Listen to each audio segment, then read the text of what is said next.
Hey guys, welcome back to my YouTube channel. आज हम फिर से लास्ट प्रीवियस ईयर क्वेश्चन से एक इंपॉर्टेंट टॉपिक लेके आ चुके हैं।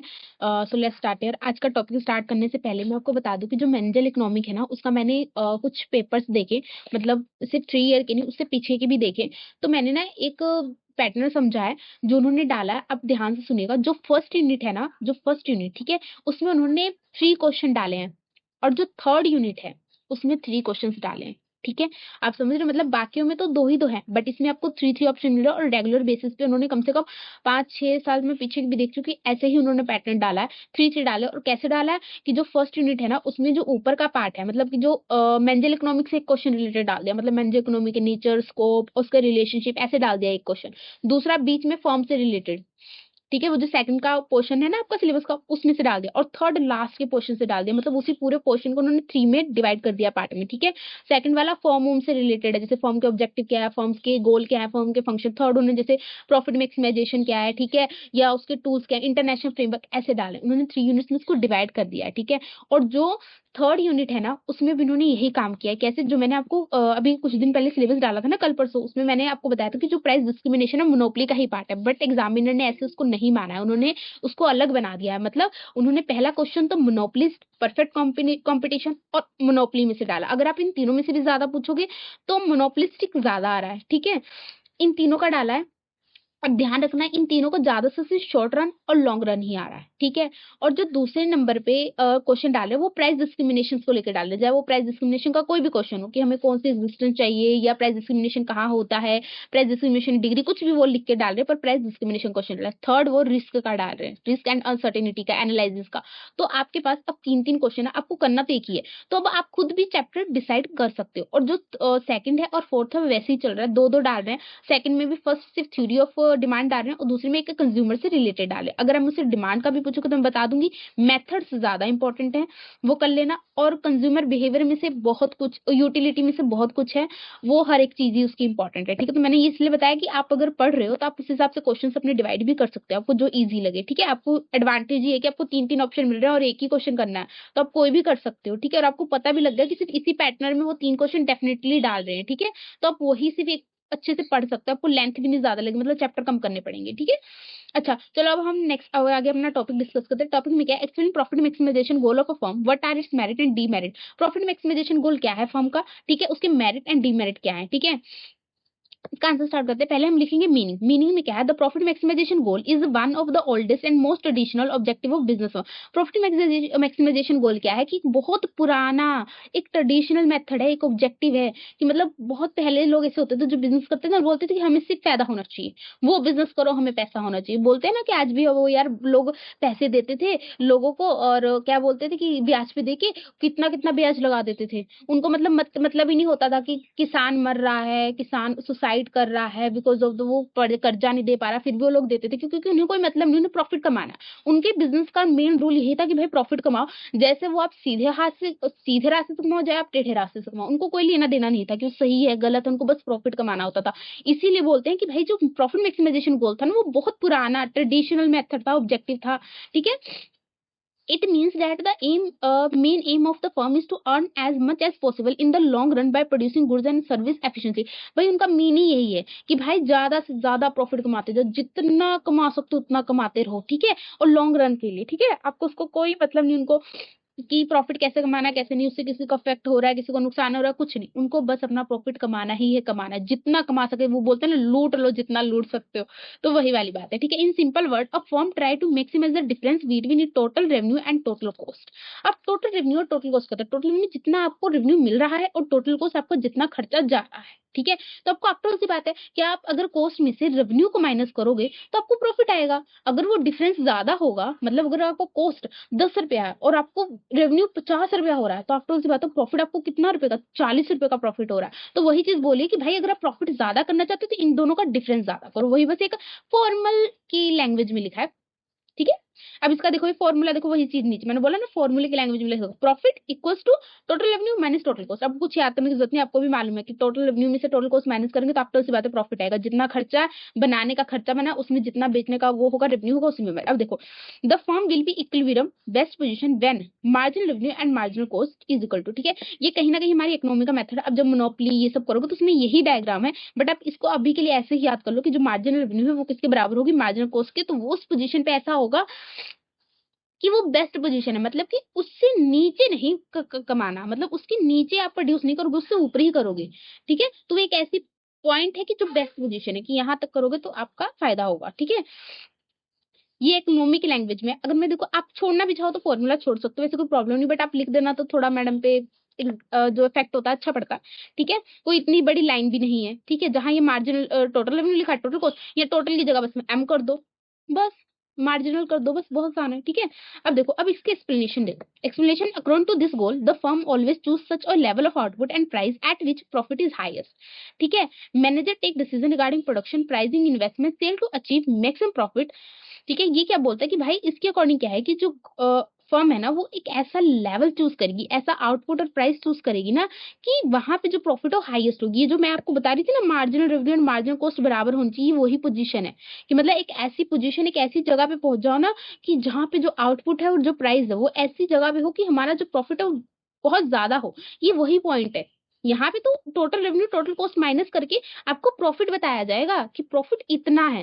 मतलब कि अगर 10 रुपए का कॉस्ट पड़ रहा है टोटल कॉस्ट, ठीक है, टोटल रेवेन्यू आपको 40 का पड़ गया, 50 का पड़ गया, 30 का पड़ गया, तो आप माइनस करके ये बताओगे कि आपको प्रॉफिट कितना हो रहा है, 10 का हो रहा है, 20 का हो रहा है, 30 का हो रहा है, ठीक है। बट जो मार्जिनल रेवेन्यू मार्जिनल कॉस्ट नहीं, ये आपको पोजीशन बताएगी कि भाई इस पोजीशन पे, इस लेवल पे आपको इतनी आउटपुट करनी है और इतने पे ही प्राइस रखना है। क्यों? क्योंकि ये जो आउटपुट और मार्जिन कॉस्ट होता है ना, कैसे बनता है, ये ऐसे डायग्राम के फॉर्म में बनता है, और नीचे एक्स एक्सिस पे हम आउटपुट लिखते हैं और वाई एक्सिस पे हम प्राइस रेवेन्यू लिखते हैं। इसीलिए ना यहाँ पे हमें दोनों सिचुएशन पता लग जाती है कि आपको आउटपुट कितनी रखनी है और प्राइस कितना रखना है, कि आप प्रॉफिट सबसे ज्यादा कमा सको, ठीक है। आप उसे थोड़ा सा कम करोगे तो प्रॉफिट कम मिलेगा, उस पॉइंट से थोड़ा ज्यादा प्रोड्यूस करोगे तो वही। तो ये वो वाली सिचुएशन है, ये जो हमने पहली लाइन में लिखी है, ठीक है। अब उसमें क्या बोलता है कि manager take decision regarding production, investment, sale to achieve maximum. अब क्या है, जो मैनेजर है ना वो अलग अलग डिसीजन लेता है प्रोडक्शन से रिलेटेड, प्राइसिंग से, इन्वेस्टमेंट, और उसका मेन गोल क्या होता है कि प्रॉफिट कमाओ। भाई वो प्राइसिंग स्ट्रेटेजी इसलिए लगा रहा है ना कि उसको प्रॉफिट ज्यादा से ज्यादा मिले। वो प्रोडक्शन भी तो इसी अकॉर्डिंग करेगा कि उसको प्रॉफिट ज्यादा मिले। उसको लॉस करने के लिए कौन प्रोडक्शन करेगा, लॉस कमाने के लिए कौन प्रोडक्शन करेगा, ठीक है, कोई पागल ही करेगा। तो वही चीज है। अब देखो, profit is consider the main measure of success of business as it provide reward to entrepreneur, return on capital, fund for growth and expansion. यही बोलता है कि भाई एक प्रॉफिट जो है ना वो क्यों हम पहले के टाइम में इतना मानते थे, बिकॉज हम कहीं ना कहीं मानते हैं कि प्रॉफिट जो है ना वो कहीं ना कहीं एक फर्म की सक्सेस बताता। आप नॉर्मल से चीज सोचो, अब बोलते हो ना कि कोई कंपनी है, टाटा है, अंबानी है, आप बोलते हो ना कि यार इनका बिजनेस कभी घाटे में नहीं जाता, ये कुछ भी कर ले, यहाँ आपको प्रॉफिट इनको होते ही रहता है, इसलिए बहुत अच्छी कंपनी है, लोग खरीद रहे हैं, कर रहे हैं, ठीक है। और अब दूसरी जगह आपको पता लगी यार कोई कंपनी बैंकरप्सी चल जाए, आप बोलोगे यार इसका प्रोडक्ट नहीं अच्छा, इसका ये नहीं था। तो आप सक्सेस ऐसे ही मेजर करते हो ना। अब नॉर्मल लाइफ में भी देख लो यार, नॉर्मल लाइफ में देख लो, किसी का घर बहुत अच्छा है, कोई कार खरीद के लाया, कोई, तो आप बोलते हो ना यार ये तो बहुत अपनी जिंदगी में सक्सेस है, देखो तो कितना पैसा है, कार है, गाड़ी है। वही कोई दूसरा तो बोलते हैं, यार बेचारा। तो वही चीज है कि सक्सेस मेजर करती है, ठीक है। अब देखो आगे, अब मेन एडवांटेजेस आ गए, मतलब मेरिट आ गए प्रॉफिट मैक्सिमाइजेशन गोल करने की, मतलब कि इसको क्यों इस ऑब्जेक्टिव को जरूरी पड़ा, ठीक है।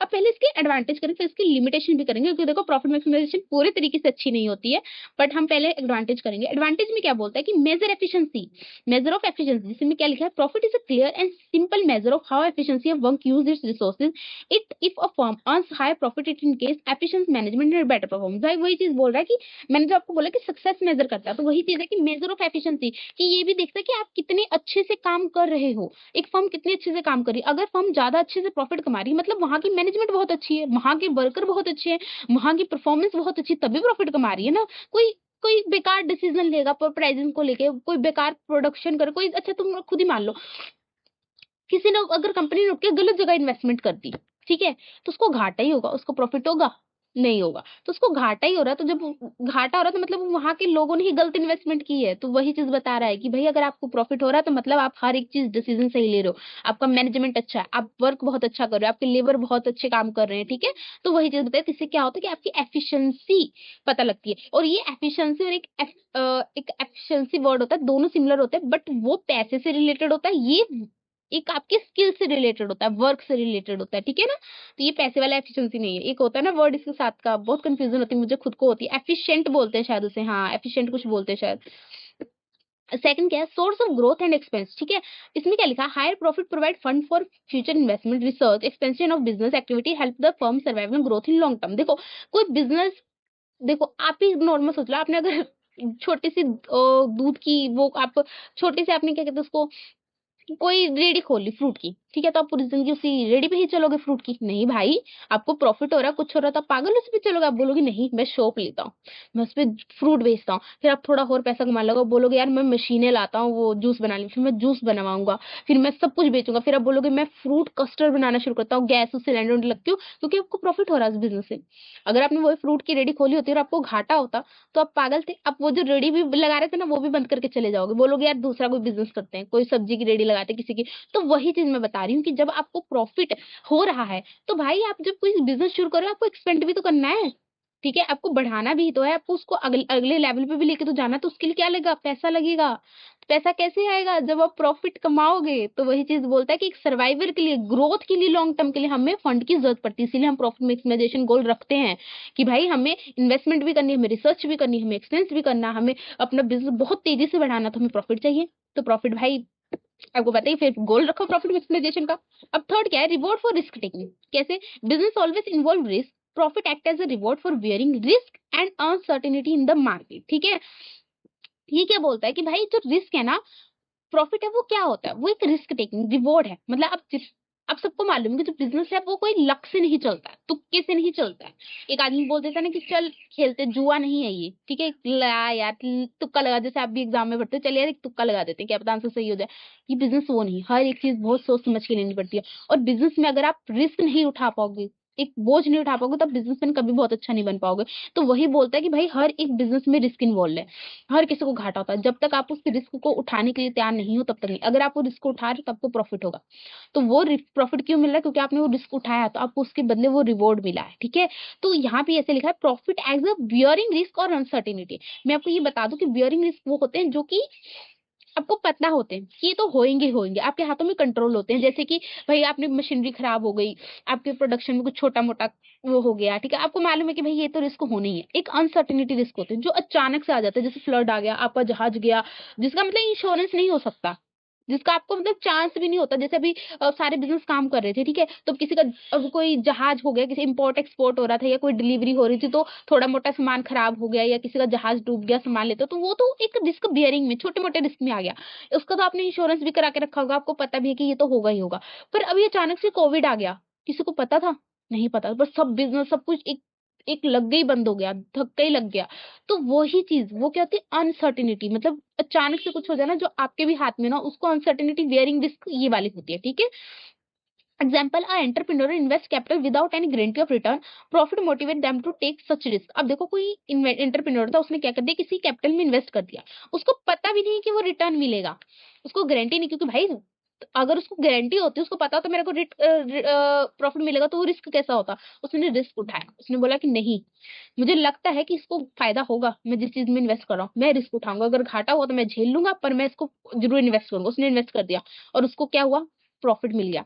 वही प्रॉफिट उसने उसको मोटिवेट किया कि भाई आप इन्वेस्ट करो, ठीक है। तो यही चीज होती है। तो ऐसा नहीं कि आपको पता है, अब जैसे ठीक है, तो यही चीज है। आगे देखो, फोर्थ क्या है, attract investor and capital, profit making firms attract more investment from share holder, bank, financial institution, this help them rising easily for future project. देखो आपको नॉर्मल सी बात है, आप भी अगर पर्सन हो, आपको अगर शेयर खरीदने पड़े तो आप घाटे की कंपनी का खरीदोगे नहीं, आप उसी का खरीदोगे ना जो कंपनी प्रॉफिट में जा रही है, क्योंकि भाई आपको भी तो फिर आगे प्रॉफिट होगा।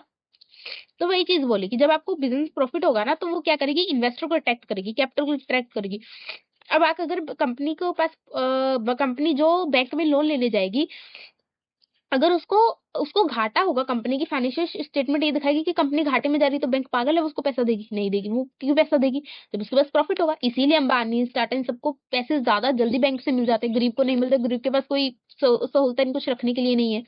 उनको पता है कि भाई ये तो बहुत बड़ी बड़ी की हस्ती है, इनको तो प्रॉफिट होता रहता है, ये तो हमारा लोन चुका ही देंगे। तो यही चीज है कि भाई जब आपके पास प्रॉफिट होगा, पैसा होगा, तो आप जल्दी से इन्वेस्टर्स को, शेयर होल्डर को, बैंक को, इन सब चीजों को अपनी तरफ ज्यादा अट्रैक्ट कर पाएंगे। वो लोग चाहेंगे कि आपके प्रोजेक्ट में इन्वेस्ट करें, ठीक है। वो और आपको बेफिक्र होकर कि भाई तू तो दे ही देगा, चल तू तो प्रॉफिट में ही है, हम कर देंगे इन्वेस्ट। हम बोलते हैं ना, काफी बार इन्वेस्टमेंट भी लेने जाते हैं जो कंपनी से, उनका आइडिया कितना अच्छा अच्छा होता है, ठीक है। तो वो बोलते हैं हाँ भाई ये तेरा आइडिया अच्छा है, जो शार्क टैंक वाले की, हाँ इसमें तू प्रॉफिट कमाएगा, हम लगाएंगे पैसा। तो वो वाली चीज है, ठीक है। फिफ्थ क्या है? Basic for survival. No firm can survive for a long without earning profit. Profit allow firm to pay wages, tax, interest, dividend and remain still remain in the business. देखो वही बोल रहा है कि सर्वाइवल, जो हमने ऊपर भी पॉइंट पढ़ा था कि भाई आपको एक्सपेंड करना, आपको हर एक चीज करनी है, ठीक है।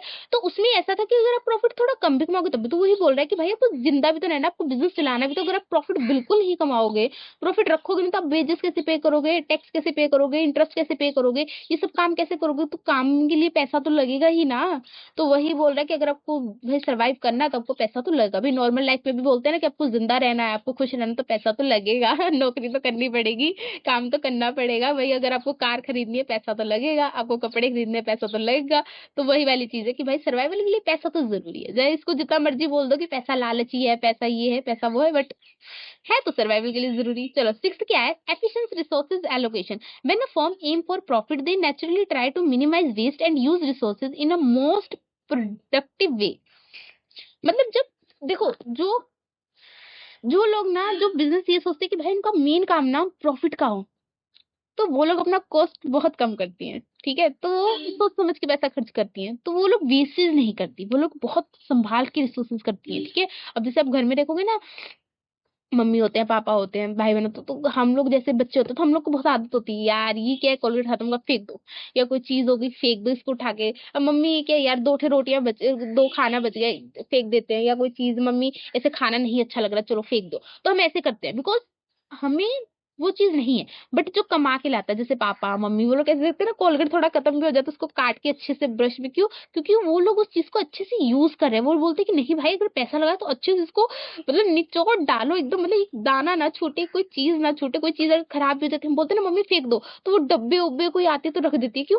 कहती है नहीं कि कभी किसी काम आएंगे, कभी किसी के काम आएंगे, हम कभी रखेंगे। तो वो भर भर के घर में सामान इकट्ठा करते रहते हैं, क्यों? क्योंकि उनके उनको खर्चा नहीं करना है, वो खर्चा कर रहे हैं। तो वही चीज है, अगर बिजनेस का काम प्रॉफिट कमाना है, तो भाई उनको कॉस्ट अपनी कम करनी पड़ेगी, अपना खर्चा कम करना पड़ेगा। खर्चा कैसे कम करेंगे? भाई जो कोई चीज उनके पास अवेलेबल है, उसको बहुत अच्छे से यूज करेंगे, उसको बहुत अच्छे वे में यूज करेंगे। बोलते हैं ना कि जो अमीर है वो इतना अच्छे से चीजों को नहीं कर पाता, बट जो गरीब है वो कहीं ना कहीं से आइडिया ले आता है, बिकॉज बिकॉज उसको जरूरत है, उसको जरूरत है। तो वही चीज होती है कि भाई वो जो एफिशिएंट रिसोर्स एलोकेशन हो जाता है, कि भाई उसकी जगह पे जो रिसोर्सेज बहुत अच्छे से यूज हो जाते हैं, वेस्टेज बहुत कम होते हैं, ठीक है। अब हमारे पास आ गया लिमिटेशंस। अब लिमिटेशंस क्या है? प्रॉफिट मैक्सिमाइजेशन गोल की, also profit is important, focusing only on profit can create server problem in today business environment. पहला, इग्नोर सोशल रिस्पॉन्सिबिलिटी, ठीक है। इसमें क्या लिखा? प्रॉफिट मैक्सिमाइजिंग फर्म में ignore the welfare of employ, consumer and society. They might exploit worker, overcharge customer to harm the environment. मैंने आपको पहले ही बोला कि जो पहले के टाइम में ऐसे होते थे, लोग प्रॉफिट कमाते थे कि भाई कोई जमीन है उसके ऊपर इंटरेस्ट लगा दिया, मतलब ब्याज के ऊपर इंटरेस्ट इतना लगा दिया कि उन्हें कोई मतलब ही नहीं कि किसान मर रहा है, किसान भूखा है, किसान, उनको बस अपना ब्याज चाहिए। अगर ब्याज नहीं मिल रहा तो कोड़े मार रहे, सब कर रहे, तो बेचारा कहाँ जाएगा आदमी? बिकॉज उनको प्रॉफिट की इतनी वो चढ़ गई है, अपने चढ़ गई है कि पूछो मत। तो वही चीज बोलता है कि इग्नोर सोशल रिस्पॉन्सिबिलिटी, दूसरों की देखता ही नहीं है, कंज्यूमर के साथ क्या कर रहा है, एम्प्लॉय के साथ क्या कर रहा है, सोसाइटी के साथ क्या कर रहा है, उसको बस अपने प्रॉफिट से मतलब है, ठीक है। तो ये कहीं ना कहीं घाटा है। अब वो इसमें कैसे कर सकता है कि भाई वर्कर को 6 घंटे का बोल 6 घंटे की सैलरी दे रहा, और काम वो 10-10 घंटे करा रहा है, ठीक है। अब जो कस्टमर है उसको एक ही प्रोडक्ट 10 रुपए का, उसको 25-25 30-30 रुपए का बेच रहा है, ठीक है। एनवायरमेंट को नुकसान पहुंचा रहा है, प्लास्टिक बनाई जा रहा है, ऐसे ऐसे प्रोडक्ट बनाई जा रहा है, ठीक है। तो इससे क्या हो रहा है कि उसको प्रॉफिट तो बेशक होगा, कंपनी को ऐसी बात नहीं है प्रॉफिट नहीं होगा, प्रॉफिट तो होगा, बट इससे क्या हो रहा है, दूसरे लोग, सोसाइटी, ये सब चीजें, रिस्पॉन्सिबिलिटी इनको इग्नोर कर रहा है। वो भी तो एक इंसान है ना, उसको भी ये चीजें देखनी चाहिए। ऐसा नहीं कि आप बिजनेसमैन बनकर तब सिर्फ प्रॉफिट की तरफ ही भागते जाओ, बाकी चीजें को भी आपको ध्यान देना चाहिए, तभी आप एक बेस्ट बिजनेसमैन कहलाते हो, ठीक है। तो इसकी एग्जांपल क्या? फर्म में dump wastage into rivers to cut cost, harming society for higher profit. देखो जो डंप निकलता है ना, तो कंपनीज के लिए रूल रेगुलेशन होते हैं, उनके लिए मशीन्स होती है, हर एक चीज होती है कि आप इसको ऐसे ऐसे करो और आपका हो जाएगा, ऐसा नहीं है। बट बिजनेस क्या करते हैं कि भाई वो मशीन सेटअप करेंगे, वो सब चीज करेंगे, कॉस्ट लगा, तो वो क्या करती है, बहुत चला के इसे क्या करती है, रिवर के पास जाके उसकी पाइप के थ्रू निकाल देती है। आपको क्या लग रहा है कि गवर्नमेंट नहीं बोलती कि पाइप में रिवर्स के थ्रू पाइप में क्यों, लेकिन वो लोग मानते हैं क्योंकि उनका कॉस्ट लग रहा है। पर इससे क्या हो रहा है कि रिवर गंदी हो रही है, अब वो रिवर का पानी जहां जहां जा रहा है उसको गंदा हो रहा है, ठीक है, जो पिएगा वो बीमार होगा, गाय मछली सब मर रही है। तो इससे क्या हो रहा है, कहीं ना कहीं इन्वायरमेंट को भी नुकसान हो रहा है, ह्यूमन को भी नुकसान हो रहा है। बट प्रॉफिट किसको, कंपनी को तो प्रॉफिट चाहिए, बिजनेस को तो प्रॉफिट चाहिए, उसको लेना देना नहीं है, भाड़ में जाए जनता, भाड़ में जाए समाज, ठीक है। तो वही वाला है। अब देखो सेकंड क्या है, शॉर्ट टर्म फोकस है बस। कैसे, फर्म में aim to for quick profit instead of long term stability, this can hurt brand reputation and customer trust. अब देखो कि काफी लोग ऐसे होते हैं जो, प्रॉफिट जो है ना एक छोटा टर्म है, आप एक छोटा टर्म से छोटे वक्त के लिए आप सर्वाइव कर सकते हो। प्रॉफिट कमाने में वो इतना बिजनेसमैन अपना लगा देता है ना कि बाकी सब चीजें छोड़ देता है। अब जैसे कि मैंने ऊपर बोला कि इग्नोर सोशल रिस्पॉन्सिबिलिटी, वो देख ही नहीं रहा है कि भाई इंप्लॉय को वो एक्सप्लॉइट कर रहा है, कंज्यूमर से कितना हार्म, उसको भाड़ में जाए जनता, कुछ नहीं फर्क पड़ता। तो उससे क्या हो रहा है, उसकी इमेज खराब हो रही है। आपको क्या लग रहा है, कंज्यूमर को नहीं पता लग रहा है, जिसको वो इंप्लॉय को इतना वर्क काम करवा रहा है नहीं पता लग रहा है। अगर उसी इंप्लॉय का दूसरी जगह इतनी अच्छी कंपनी में, वो तो बोलेगा ले जा यार, तू मेरे को नहीं काम करना, ठीक है। तो वो ऐसे भाग के जाएगा। अभी कोई दूसरा कंपनी आ जाए, उसी ने सेम प्रोडक्ट बनाए, तो लोग उसकी तरफ भाग जाए, मतलब लॉयल्टी नहीं रहेगी किसी की भी उस कंपनी के थ्रू, कोई ट्रस्ट नहीं करेगा उस कंपनी से। इसके लिए क्या है कि वो कहीं ना कहीं प्रॉफिट बेसिक एक गोल है, बट वो सिर्फ शॉर्ट टर्म के लिए। अगर आपको लॉन्ग टर्म के लिए सर्वाइव करना, तो आपको कंज्यूमर, इंप्लॉयज, इन गवर्नमेंट, इन सबका ट्रस्ट चाहिए होगा, इन सबकी लॉयल्टी चाहिए होगी, ठीक है। इसका सबसे अच्छा एग्जाम्पल है टाटा। अब टाटा, आपको आज भी अगर कोई बोले ना, टाटा को कोई भी एज अ बिजनेसमैन इस नजर से नहीं बोलता। देखो अंबानी और टाटा दोनों ही बहुत अमीर है, बट एज अ कंपेरिजन आप देखो कि अंबानी पैसे में तो बहुत ज्यादा अमीर है टाटा के कंपैरिजन। बट आज भी अगर कोई लोगों को चुनना हो, तो वो लोग टाटा को चुनते हैं, बहुत रिस्पेक्ट से, बहुत चीजें, इतनी लॉयल्टी होगी कि अगर टाटा अगर कोई भी प्रोडक्ट छोड़ भी दे, कोई दूसरा प्रोडक्ट इंक्लूड भी कर दे, तो वो लोग बहुत इजिली उस प्रोडक्ट की तरफ अट्रैक्ट हो जाते हैं, ठीक है, बिकॉज उन्हें ट्रस्ट है। उनके एम्प्लॉयज उनको इतना अच्छा काम किया कि लोग मरते हैं कि उनके यहाँ काम करे, उनसे मिले। वो उन्होंने कमाया है तो वो भी बिजनेसमैन ना, प्रॉफिट तो वो भी कमा रहे हैं, बट वो एक वे है करने का, ठीक है। अब देखो थर्ड क्या है, neglect consumer satisfaction, if a firm only focus on profit it might reduce quality और raise pricing leading to unhappy consumer. देखो वही चीज है कि भाई कंज्यूमर को इग्नोर कर दे रहा है, कंज्यूमर की सेटिस्फेक्शन को इग्नोर नहीं कर, उसको प्रॉफिट कमाना है, ठीक है। तो वो क्या करेगा, या तो पैसा बढ़ा देगा या तो क्वालिटी घटा देगा, ठीक है। तो दोनों ही केसेस में कंज्यूमर सेटिस्फाई नहीं होगा। तो जब कंज्यूमर सेटिस्फाई नहीं होगा, तो भाई वो लॉन्ग रन के लिए कैसे ही बिजनेस चलेगा, जब कंज्यूमर आपसे ही खुश नहीं है। तो वो तो वेट करेगा कंज्यूमर की, भाई कहीं दूसरे से कोई दूसरा फर्म आ जाए और सेम प्रोडक्ट बेचे, हम तो उसकी तरफ भाग चले। तो वही वाला कि कंज्यूमर सेटिस्फिकेशन को निगलेक्ट कर देगा, इग्नोर कर देगा कि हमें लेना देना नहीं कंज्यूमर से, हमें तो प्रॉफिट से लेना देना है। फोर्थ डीमेरिट क्या है, ignore risk and uncertainty, profit maximization assume that future cost and revenue are known, but in reality market condition, price and customer taste keep changing। ये बोलता है कि प्रॉफिट मैक्सिमाइजेशन क्या एग्ज्यूम करता है ना, कि जो फ्यूचर कॉस्ट है, रेवेन्यू है, वो हमें पता है कि मतलब फ्यूचर में हमें कितना खर्चा पड़ सकता है, फ्यूचर में हमें कितनी वो है, बट असलियत में नहीं है। असलियत में कहीं ना कहीं बाकी चीजों को, मार्केट कंडीशन, जैसे मैं आपको बोला, प्राइस, कंज्यूमर टेस्ट, कंज्यूमर आपसे सेटिस्फाई नहीं है, ठीक है, आपके ऊपर लोगों का ट्रस्ट नहीं है, ये सब चीजें भी कहीं ना कहीं प्रॉफिट को अफेक्ट करती हैं, ठीक है। अब जैसे कंज्यूमर सेटिस्फाई नहीं होगा, तो आपका प्रोडक्ट क्या क्यों खरीदेगा, राइट। अगर आप उसको, आप पे ट्रस्ट नहीं होगा, आप अच्छे से मतलब एनवायरनमेंट को बर्बाद करोगे, ये करोगे, तो लोग क्यों खरीदेंगे आपका प्रोडक्ट। तो आपको कहीं ना कहीं प्रॉफिट क्यों ही होगा, प्रॉफिट तभी होगा, जितना मर्जी वो बोल लो, प्रॉफिट आपको तभी होगा जब आपको सब। तो प्रॉफिट मानने, वो मैक्सिमाइजेशन वाला जो गोल होता है ना, वो यही मानते हैं कि भाई हमें तो सब पता है, हम तो सब जानते हैं कितना कॉस्ट रखना है, कितना रेवेन्यू। पर वो बोलता है कि सिर्फ कॉस्ट और रेवेन्यू से नहीं प्रॉफिट होता, बाकी चीजों से भी प्रॉफिट होता है, जिससे वो जो बिजनेसमैन होता है वो इग्नोर कर देता है, ठीक है। अब देखो फिफ्थ क्या है, एथिकल इशू, समटाइम फर्म में use unfair practice to increase profit which damage their public image, ठीक है। अब देखो प्रॉफिट कमाना है, मैंने पहले ही बोला, उसको कोई फर्क नहीं, वो तुम सीधे रास्ते से कमाओ या उल्टे रास्ते से कमाओ, प्रॉफिट तो प्रॉफिट है। क्या पता पड़ता है कि व्हाइट पैसे में आए या ब्लैक मनी में आए, ठीक है। तो वही चीज है कि काफी बार जो बिजनेसमैन होते हैं ना, वो प्रॉफिट कमाने के चक्कर में अनएथिकल प्रैक्टिस कर देते हैं, मतलब गलत काम करते हैं, जैसे कि फॉल एडवर्टाइजमेंट, गलत एडवर्टाइजमेंट दे दिया, मतलब कि लिख दिया कि नीचे कि ये जो प्रोडक्ट है ना, इसको पीने से आपका मोटापा कम हो जाएगा, बट एक्चुअल में ये झूठ है, नहीं है, ठीक है। अब लो वेजेस दे देंगे, प्राइसिंग फिक्सिंग, मतलब लोग वर्कर को काम ही नहीं देना, वो यार वही सब चीजें हो गई। अब जो ऊपर से पढ़ते आ रहे हो कि भाई एम्प्लॉय को एक्सप्लॉइट करना, वर्क कंज्यूमर का तरफ ध्यान नहीं देना, एनवायरनमेंट को नुकसान कराना, फॉल्स एडवर्टाइजिंग, ये सब गलत काम ही है। ये कौन सा बहुत अच्छे काम है, तो ये सब गलत काम है। तो भाई ये सब गलत काम करने के लिए वो प्रॉफिट कमा रहा है, बट उसके चक्कर में क्या है, उसकी इमेज की धज्जियां उड़ रही है, इमेज बिल्कुल बेकार हो रही है, ठीक है। 6 क्या है, ignore other stake holders, profit maximization benefit mainly owner share holder but neglect other stake holder like employ supplier and community. देखो शेयर होल्डर स्टेक होल्डर में फर्क होता है। शेयर होल्डर सिर्फ वो होता है जो आपका डिसीजन में हेल्प करता है, जो आपके शेयर्स परचेज करता है, इन्वेस्ट करता है, वही शेयर होल्डर होता है। बट जो स्टेक होल्डर होता है ना, उसमें सब इन्वॉल्व हो जाते हैं। मतलब एक कंपनी को चलाने में जिस जिसकी जरूरत लगती है ना, सब कुछ। जैसे कि एक कंपनी एक ओनर से तो नहीं चलती ना, नहीं भाई, उसको चलाने के लिए एम्प्लॉय लग रहे हैं, वर्कर लग रहे हैं, ठीक है। वहां के सप्लाई लग रहे हैं, जो सप्लाई कर रहे हैं, सप्लाई ले रहे हैं, वहां की कम्युनिटी, वहां के मेंबर्स, डायरेक्टर, सब कुछ लग रहे हैं।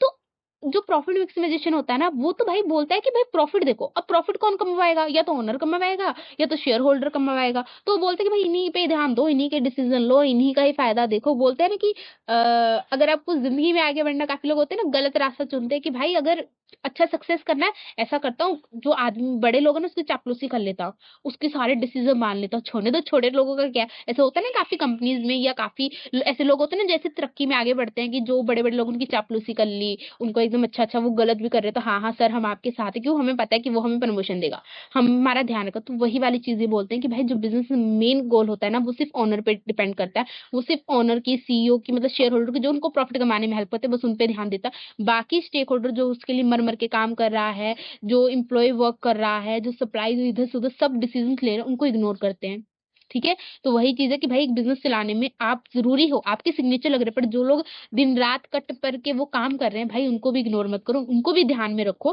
ठीक है। बट प्रॉफिट मैक्सिमाइजेशन को इग्नोर कर देता है, ठीक है। अब इसमें क्या है, मॉडर्न व्यू भी जरूर लिख देना, क्योंकि देखो कहीं ना कहीं हमने इसकी वो तो लिख दी कि ये डीमेरिट है, पर थोड़ा सा क्यों डीमेरिट है ये भी लिख दो। In modern world firms no longer focus on only profit. They aim for value maximization, which include long-term profit, social responsibility, customer satisfaction, sustainable goals. Thus, profit is necessary but not the only goal. It should be the achieved ethically and sustainability. ये बोलता है कि भाई हमने ऊपर पहली line में लिखा था ना कि प्रॉफिट एक ट्रेडिशनल और ओल्ड मेथड है। तो आपने वो लाइन तो लिख दी थी, बट आपको उस लाइन की यहाँ पे थोड़ी सी एक्सप्लेनेशन तो देनी पड़ेगी, ठीक है, कि क्यों है। क्योंकि देखो आज का टाइम ना, जो आज का टाइम, आप ऐसे नहीं बोल सकते कि आज के टाइम में प्रॉफिट एकमात्र गोल है, नहीं। आज के बिजनेसमैन बहुत अलग हो चुके हैं, क्योंकि कंज्यूमर अवेयर हो गए हैं। कंज्यूमर नहीं सहते किसी की, अब एम्प्लॉय नहीं सहता किसी का। अगर आप कहीं वर्क करोगे और आपको 6 घंटे का काम का पैसा वो लोग 9 घंटे काम करा के देंगे, आप उसके लात नौकरी पे लात मारोगे, बोलोगे मैं नहीं करूंगा, मैं 10,000 में काम कर लूंगा, किसी पे छोटे काम पे कर लूंगा, बट मैं वहां करूंगा जहां मेरी रिस्पेक्ट होगी, जहां मेरी वैल्यू होगी। आप ऐसे ही करोगे ना। हर कोई ऐसा करता है, क्योंकि अब लोग अवेयर हो गए हैं। अब लोगों को अपनी हेल्थ, अपनी हर एक चीज, एनवायरमेंट सबसे रिलेटेड प्यार है। अब लोगों ने क्यों, कंज्यूमर ने डिमांड, अब आप देखो क्यों जो कंपनीज थी पहले सिर्फ केमिकल से प्रोडक्ट बनाती थी, अब क्यों सबकी यहाँ होने लग गया कि फेस वॉश पे पैराबिक फ्री हो गया है। ममार्थ बोलता हम प्रोडक्ट बनाते हैं, हमारे रीयूजेबल डिस्पोजल होते हैं, हम एक पेड़ लगाते हैं, आप एक प्रोडक्ट, क्यों इन सब चीजों को जरूरत पड़ गई, पागल थे वो लोग, नहीं। कंज्यूमर ने डिमांड की, कंज्यूमर ने बोला नहीं भाई अब हम हेल्थ का ध्यान रखेंगे, हम एनवायरनमेंट का ध्यान रखेंगे, हमारे एनवायरनमेंट का नुकसान नहीं होना चाहिए तुम्हारे प्रोडक्ट से। तो मैं सब कंज्यूमर डट गया। जब कंज्यूमर डट गया तो भाई कंपनी को तो प्रॉफिट कमाना है, उसे तो अपना प्रोडक्ट, उसने क्या कर दिया, उसने चेंजेस करने शुरू कर दी। अब वो भी कंज्यूमर के अकॉर्डिंग, कंज्यूमर की सोच के अकॉर्डिंग अपने प्रोडक्ट बना रहा है। हर एक कंपनी अब देखो कि नेचुरल प्रोडक्ट यूज हुए, नेचुरल चीजें यूज हुई, केमिकल नहीं हम यूज कर रहे, ये नहीं यूज कर, हर एक चीज वो लोग बोल रहे हैं। बिकॉज कंज्यूमर को वही चाहिए, तो वही चीज बोल रहा है कि अब वो वक्त नहीं रहा कि आप हम पे बोलो कि प्रॉफिट ही कमाना है, नहीं। अब वो बोलता है कि भाई वैल्यू मैक्सिमाइजेशन भी करनी है, हमारी वेल्थ भी मैक्सिमाइजेशन करनी है। हमें ये भी देखना है कि हमारा ट्रस्ट बना रहे, हम हमारे लोग हम पे लॉयल रहे, ताकि हम कोई भी प्रोडक्ट इशू करें तो हमें एडवर्टाइजमेंट ना करना पड़े, खर्चा ना कर, कंज्यूमर खुद आए हमारे खरीदने, ठीक है, हमारी खुद प्रमोशन करे। तो वो चीजें अब ये क्यों जरूरी हो गया भाई, जब वेल्थ मैक्सिमाइजेशन होगी, वैल्यू मैक्सिमाइजेशन होगी, आपको लॉन्ग टर्म प्रॉफिट मिलेगा, ठीक है। आप लंबे समय तक बिजनेस में टिक पाओगे, ठीक है। सोशल रिस्पॉन्सिबिलिटी, आप कहीं ना कहीं अपनी सोशल रिस्पॉन्सिबिलिटी निभा रहे हो, बेशक आप कंज्यूमर के प्रेशर में निभा रहे हो, बेशक आप किसी के प्रेशर में रहे हो, पर आप निभा तो रहे हो। उससे बेशक आप प्रेशर में ना रहो, पर फायदा तो हो ही रहा है, गवर्नमेंट को हो रहा है, ह्यूमन को हो रहा है, ठीक है। चाहे आप मुंह सड़ा के करो, वो बोलते हैं ना कि आप काम कर रहे हो, बेशक आप प्यार से करो या मम्मी के 2 झापड़ से करो, बट आप कर तो रहे हो ना, अपना कमरा समेट तो रहे हो ना, वही वाली चीज है, ठीक है। कस्टमर सेटिस्फेक्शन, अब आपको कस्टमर की वैल्यू हो गई, आप कस्टमर को सब चीज कर रहे हो, आपको पता लगा customer is the king, customer main है। प्रॉफिट थोड़ा ऊपर नीचे हो जाए पर कस्टमर रूठना नहीं चाहिए। सस्टेनेबल ग्रोथ, अब हर जगह से अच्छी सी ग्रोथ होगी, अब देखो, प्रॉफिट नेसेसरी, यहाँ पे लाइन लिख देना कि हम इस बात को इग्नोर नहीं कर रहे कि प्रॉफिट अच्छी चीज नहीं है। प्रॉफिट अच्छी चीज है, बट एक बियॉन्ड ऑफ लिमिट अच्छी चीज नहीं है, ठीक है। अच्छी चीज है, गोल रखो, बट ऐसे गोल उस अचीव करो कि लोग आपको सल्यूट करें। लोग आपको, टाटा की कंपनी प्रॉफिट कमाती है, but with that grace, with that ethically, sustainability की, दैट उनके ऐसे रूल रेगुलेशन है कि लोग ऑटोमेटिकली उनसे मिलने के लिए, उनके यहाँ काम करने के लिए तड़पते हैं, ठीक है। अब उनकी डेथ हुई थी, तो यू थिंक दैट कितनी पब्लिक, मतलब बोलते हैं ना कि एक बिजनेसमैन सिर्फ अपना होता है, पैसे का होता है, किसी का नहीं होता, तो लोग इतना नहीं फर्क पड़ता है किसी को मरे जिए, ठीक है। बट देखो टाटा अंबानी, टाटा की जब सर की डेथ हुई तो देखो कितनी पब्लिक है, बिकॉज ऑफ दैट वो इतने अच्छे थे, इतनी डोनेशन करते थे, इतना सब करते थे, बिकॉज ऐसी सोल थे कि लोग आज भी, सोचो, उन्हें कहीं ना कहीं अंबानी से ऊपर रखा जाता है। लोग आज भी उन्हें रिस्पेक्ट से वो चीज बोलते हैं कि भाई वो इंसान था तो कोई अच्छा, तो वही चीज है, उन्होंने वो पैसा तो कमाया पर उन्होंने इज्जत भी कमाई। तो उस पैसे की कोई वैल्यू नहीं है कि तुम पैसा, देखो पैसा आप कमा तो सकते हो। अब कोई ड्रग बेच के पैसा कमा रहा है, ठीक है, कोई किसी को मार पीट के चोरी करके पैसा कमा रहा है, तो पैसा तो वो भी उसी के पास आ रहा है, बट वो इज्जत नहीं है। वहीं आप थोड़ा कम पैसा कमा रहे हो, बट वो इज्जत से, वो एक और रुतबे से, तो लोग आपके सामने एक रिस्पेक्ट से जाते हैं, आपको सिर झुकाकर। तो वही चीज बोली कि प्रॉफिट अच्छी चीज है, कमाओ, कोई बुरी चीज नहीं भाई। आपको आपने ऊपर इतने एडवांटेज पढ़ ले कि हमें प्रॉफिट किस किस किस लिए चीज चाहिए, बट इसको बियॉन्ड ऑफ द लिमिट ना करो। इसे इस तरह से अचीव करो कि एथिकली हो, सस्टेनेबिलिटी हो, किसी को नुकसान ना हो, किसी को कोई दिक्कत ना हो, ऐसे करो, ठीक है। अब कंक्लूजन में देखो क्या लिखते हैं। The profit maximisation goal means earning the highest possible profit by managing cost and revenue efficiently. It motivate innovation, efficiency, growth, but ignore social and ethical aspect and the harm in the firm in the long run. ठीक है. Therefore, in today world, firms should aim for balance and responsible profit making that benefit both business and society. वही बोलता है कि profit जो maximisation गोल है उसका main M यही होता है कि हाईएस्ट से हाईएस्ट प्रॉफिट कमाओ, ठीक है। जिससे क्या होता है कि इनोवेशन तो होती है, एफिशिएंसी तो होती है, ग्रोथ तो होती है, बट कहीं ना कहीं जो बिजनेसमैन है सोशल रिस्पॉन्सिबिलिटी इग्नोर कर देते हैं, अनएथिकल वर्क कर देते हैं, ठीक है, जो कहीं ना कहीं हार्म करती है बिजनेस को, ठीक है। जब आज का वक्त जो आ गया, मॉडर्न वक्त आ गया, अब फर्म ने क्या कर दिया, बैलेंस करना शुरू कर दिया। वो क्या करते हैं कि वो प्रॉफिट, ऐसा प्रॉफिट बनाते हैं कि जिसमें बैलेंस हो, मतलब कि ना किसी को नुकसान हो, ठीक है, किसी को नुकसान ना हो, मतलब कंज्यूमर और सोशल रिस्पॉन्सिबिलिटीज इनको लेके प्रॉफिट कमाता है, मतलब हर एक चीज लेके चलता है, ठीक है। वो बोलते हैं ना कि आगे बढ़ तो रहा है, बट सबको साथ लेके आगे बढ़ रहा है, ठीक है। अकेले अकेले नहीं ऊंचाइयों पे पहुंच रहा है, सबको लेके, अपने एम्प्लॉयज, अपने वर्कर, हर किसी को ध्यान रख के, हर किसी को अपने साथ बांध के आगे बढ़ रहा है। तो वही चीज है, अब वो वाला प्रॉफिट कमाने लग गए हैं कि प्रॉफिट तो कमाएंगे पर हम सबको साथ लेके चलेंगे, किसी का घाटा नहीं करेंगे, किसी का बुरा करके प्रॉफिट नहीं कमाएंगे, ठीक है। तो जो कि क्या है, बिजनेस के लिए भी बहुत अच्छा है, सोसाइटी के लिए भी अच्छा है, और वो जो इंसान बिजनेस कर रहा है उसके लिए भी बहुत अच्छा है, बिकॉज वो दिखा रहा है कि वो कितना अच्छा ह्यूमन बीइंग है, ठीक है। तो आज के लिए इतना ही। Thank you for watching. अगर आपको वीडियो हेल्पफुल लगी हो तो लाइक कीजिए, शेयर कीजिए, सब्सक्राइब करना ना भूलिएगा। Thank you for